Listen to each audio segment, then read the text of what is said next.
I'm Father Theophan. I'm the priest at St. Joe Pochaiv Orthodox Church in Los Alamos, New Mexico, a priest of the Ukrainian Orthodox Church of the United States of America. My life in Christ.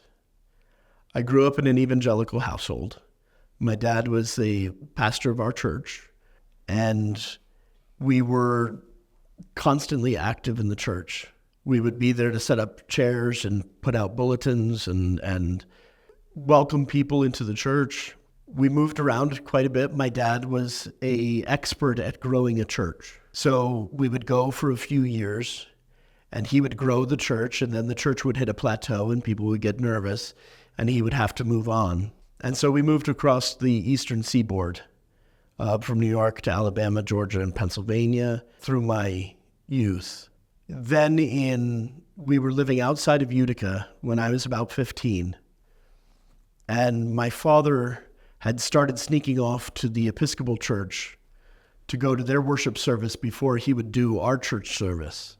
And slowly, liturgical elements started being incorporated into the evangelical church, and people got really uncomfortable with that because they smacked of Catholicity.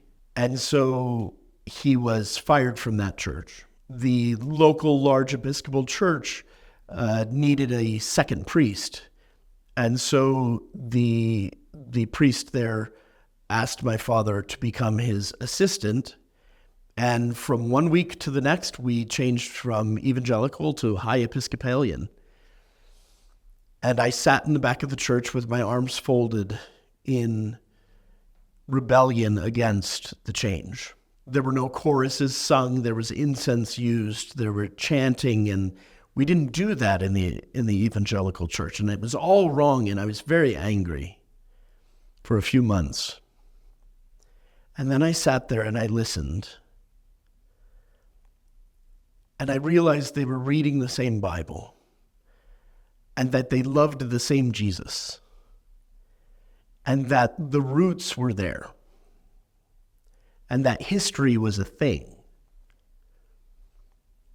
And so I softened, and I fell in love with liturgy and doing things in proper order in church and the history of the church. Well, as teenagers do, I grew up, and in my 20s, I left for college, and I left the church almost completely for 10 years, and I lived in sin. Then in my 30s, I knew something was missing in my life. And I started going back to the Episcopal Church in Las Cruces, New Mexico.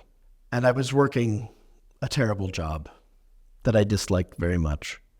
But one afternoon, I was in the used bookstore in Las Cruces, and there was a little poster on the community bulletin board that said, St. Anthony the Great Mission, Orthodox Church, Great Vespers, Saturday night, 5 o'clock. I looked at my watch, and it was 4:30, and I didn't have anything to do. And the church was only a block away. So I said, hey, let me go see what Vespers is about. And so I went. In that little mission parish, on that Great Vespers, there was the priest, who was in his 70s, his wife, and one other woman who was also in her 70s. That was it. It was a rented chapel with no icons painted on the walls, with no iconostas. But as I stood there in Vespers with those three people chanting, I said to myself, this is what it's supposed to be. This is the faith with all of the history intact. And so I came to the next Great Vespers, next Saturday, and the next. And then my wife came back from vacation, and she was one of the people my future wife came back from vacation, and she was one of the founding members of that mission. And we hit it off. And as things progressed, we fell in love and we got married. And she said, I still had this terrible job that I really disliked. And she said, what do you want to do with your life? You don't want to be fixing ATMs when you're 65. That's what I was doing. And I said, you're right, I don't. And all of my ideas about things to do centered around service to other people. Let's start an after-school drop-in center. Let's start a retreat center. Let's start some sort of ministry. Those were the things that I wanted to do.